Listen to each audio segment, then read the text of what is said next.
When you're a bystander in an armed robbery, you have to know not only if you're going to protect yourself, but when and how. Hi everyone, this is John with today's active self-protection lesson out of Wisconsin.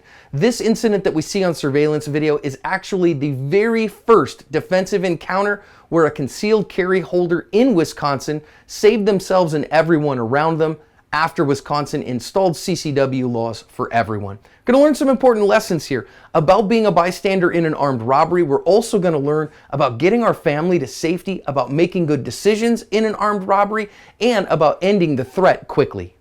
We sped up the beginning a little bit. We see our armed robber come in and he is going to attack everyone here and kind of try herd people. If you're paying attention, he's got the gun in his left hand, which is a little bit interesting. And he is trying to kind of keep his eye on people while he gets the clerk to give him the money out of the register. What he doesn't notice is this guy here, not the guy that's closest to us, but the guy behind him is trying to get his gun out from behind his coat. He is our CCW holder. His wife is with him and he's pulling his wife back behind him and putting her in a safer position, a safer place. And now he is going to kind of assess and see what's going on. And we're going to see him decide to re-engage. And you notice all these people are just standing here and kind of, wondering what's going on. And he is going to go try very carefully to find a better position. You can see our armed robber here is still trying to get money and get everybody in the place that he wants them.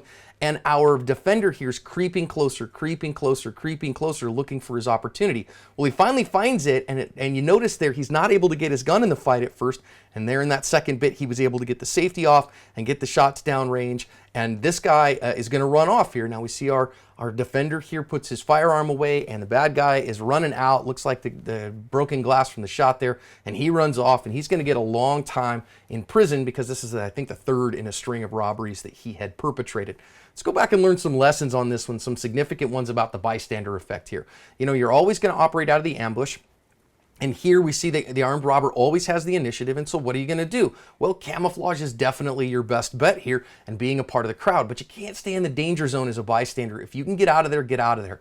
Now here what we see is the defender here is getting himself and his wife away from danger, and you see him, starting to take his firearm out. Well, he has the luxury to do that here, but getting himself and his wife to a safer position, I think, is incredibly wise. So he pulls his wife away, and he's like, hey, get behind me. I want you away from here, and a few of these people get away with him.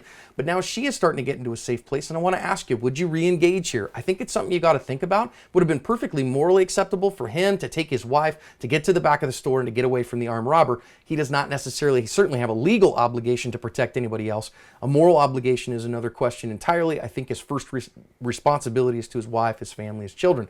But these other folks are standing here in the armed robbery. People don't stand around in an armed robbery. Get out of the danger zone. Either get to safety or act definitively to protect yourself. I do think the CCW holder's doing a great job here of creeping in, and not making himself a target and staying obscure. But what you notice here now is he finally decides to fire. He gets a great two-handed grip on the gun. But what we're going to notice is his gun doesn't fire because he isn't able to get the safety off. Train everybody to be able to know that your gun is going to fire in the moment, because now he has to get the gun out of the fight, figure out what the problem is. I don't think he chambered around here. Doesn't look like he had an unchambered gun, but he wasn't used to the safety. Forgot that he had the safety on is my guess here, and then he's got to get the gun back up and on target. So now he has a target that from our right to left, his left to right is moving at a fairly good speed, and that's not an easy shot to take. Marksmanship's very important. Here we are at that 5 to 7 yard range, and you notice that the attacker, because he had to wait because of the safety issue, is able to point his gun back at him and maybe get a shot off at him as well. At the very least, he maintained himself in a dangerous place when he didn't have to do that when he had the initial ambush. Next, I want to talk about what the follow-up actions are here. Our CCW holder puts his gun back in the holster, I think, way too soon. I'm not arguing with him. I'm not trying to get on him too much. But make sure, please, always be very hesitant to put your firearm away. There's a deadly threat that could be in the vicinity. Keep that gun out so that you can get it back in the fight if you have to quickly.